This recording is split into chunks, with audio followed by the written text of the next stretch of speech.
बिस्मिल्लाहिर्रहमानिर्रहीम। हज़रत अबू बकर सिद्दीक़ रज़ी अल्लाह ताला अन्हा पर अल्लाह का डर।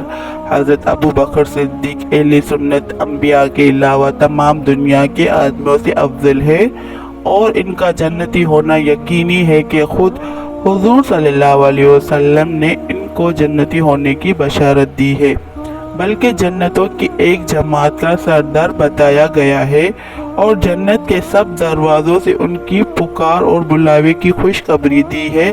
और ये भी फरमाया कि मेरी उम्मत में सबसे पहले अबू बकर जन्नत में दाखिल होंगे। इस सब के बावजूद फरमाया करते कि काश में कोई दरख्त होता जो काटा दिया जाता। कभी फरमाते काश में कोई घास होता कि जानवर उसे खा जाते।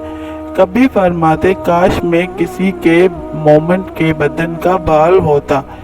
एक मर्तबा एक बाग में तशरीफ ले गए और एक जानवर को बैठा हुआ देखकर ठंडा सांस भरा और फरमाया कि तू किस कदर लुत्फ में है कि खाता है, पीता है, दरख्तों के साए में फिरता है और आखिरत में तुझ पर कोई हिसाब किताब नहीं। काश अबू बकर भी तुझ जैसा होता।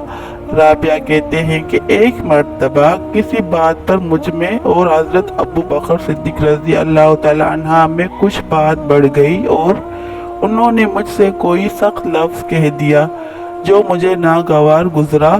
फौरन उनका ख्याल हुआ, मुझसे फरमाया तू भी मुझे कह दे ताकि बदला हो जाए। मैंने कहने से इनकार किया तो उन्होंने फरमाया कि या तू कह लो वरना मैं हुजूर सल्लल्लाहु अलैहि वसल्लम से जाकर अर्ज करूंगा। मैंने उस पर भी जवाबी लफ्ज़ कहने से इनकार किया। वो तो उठकर चले गए। जो बेनो इस्लाम के कुछ लोग आए और कहने लगे कि ये भी अच्छी बात है कि खुद ही तो जाती की और खुद ही हुजूर सल्लल्लाहु अलैहि वसल्लम से शिकायत करे। मैंने कहा तुम जानते भी हो ये कौन है, ये अबू बकर सिद्दीक है। अगर ये खफा हो गए तो अल्लाह का लाडला रसूलुल्लाह सल्लल्लाहु अलैहि वसल्लम मुझसे खफा हो जाएगा और इसकी खफागी मुझसे अल्लाह ताला नाराज हो जाएगा। तो राबिया की हलकत में क्या तरादा है। इसके बाद मैं हुजूर सल्लल्लाहु अलैहि वसल्लम की खिदमत में हाजिर हुआ और अर्ज किया।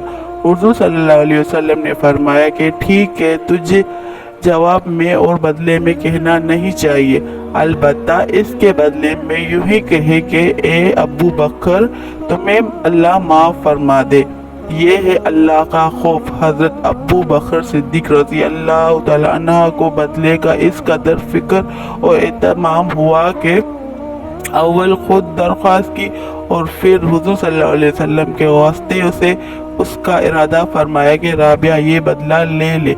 आज हम सैकड़ों बातें एक दूसरे को कह देते हैं, इसका ख्याल भी नहीं होता कि इसका आखिरत में बदला भी लिया जाएगा या हिसाब किताब भी होगा।